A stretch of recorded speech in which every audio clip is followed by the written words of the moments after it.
Hello everyone, welcome back to Science Free. In today's tutorial, we are going to multiply decimal points. The first digits that are multiplying by the next are called the multiplicand, and the second digits to be multiplied are called the multiplier. When multiplying decimals together, we always want to check how many places of decimals both the multiplicand and the multiplier have. The multiplicand has one number after the decimal point, which means it has only one place of decimal. And the multiplier has two numbers behind the decimal point, which means it has two places of decimals. We then add the places of decimals, and that gave us 3 decimal places for the answer. Next, we multiply the non-zero numbers together, which are 6 and 7. We got 42, but our answer should have 3 places of decimals, so we have to write a 0 in front for the decimals to come after.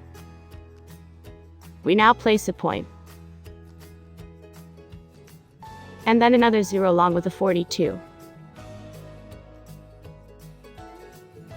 Our answer now have 3 places of decimals.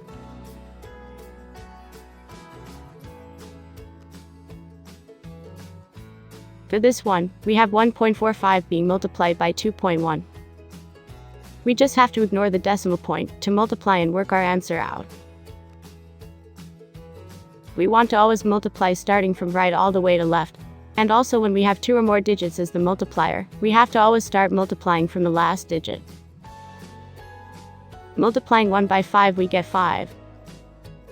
Multiplying 1 by 4 we get 4. And multiplying 1 by 1 we get 1. Next, we want to move on to the first digit of the multiplier, which is 2. 2 multiplied by 5 we get n. We don't place the whole 10 below the 4, instead, we place the last digit of 10, which is 0, and carry the 1 over to the 4. We want to now multiply 2 by 4, that's 8, plus the 1 we move over makes it 9.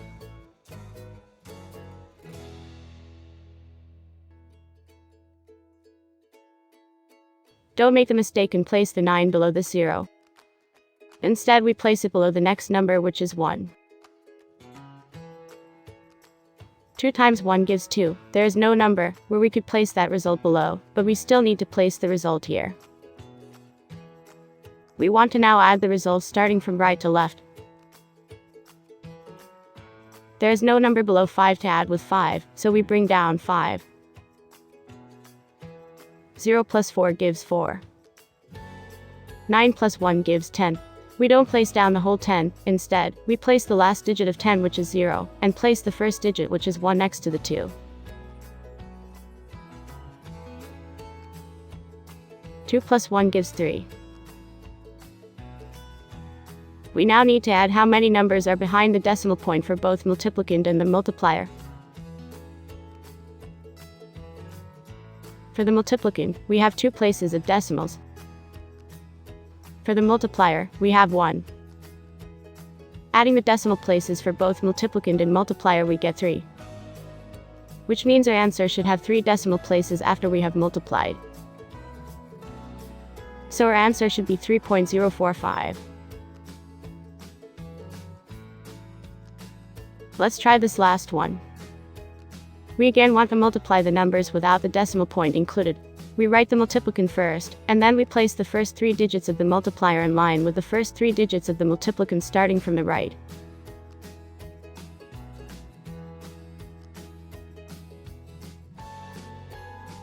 Multiplying 1 by 4 we get 4. 1 times 1 equals 1. 1 times 2 equals 2. And 1 times 2 again gives 2. We move over to the second digit of the multiplier, which is 1. 1 times 4 gives 4. 1 times 1 gives 1. 1 times 2 gives 2. 1 times 2 again gives 2. We move over now to the first digit of the multiplier. 2 times 4 gives 8. 2 times 1 gives 2. 2 times 2 gives 4. 2 times 2 again gives 4. Let's now add the values. We bring down the 4, because we don't have any number to add 4 with. 4 plus 1 gives 5. 8 plus 1 plus 2 gives 11. We place 1, then bring over the next one beside or above this 2. We now add 2 plus 2, plus the next 2, and also the one we bring over, equals 7. 4 plus 2 gives 6. We bring down the next 4.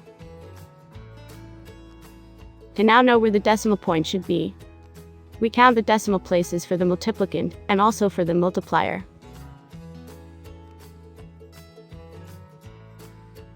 We have 2 decimal places for both multiplicand and multiplier, which means we should have 4 places of decimal for our answer when we multiply. That means we have to place the decimal point between 6 and 7. Thank you for watching. If this tutorial was helpful, please remember to subscribe, so you won't miss out on any of our weekly uploads of math and science videos. Also feel free to leave a comment in the comments section, or you can email us through our email in the description.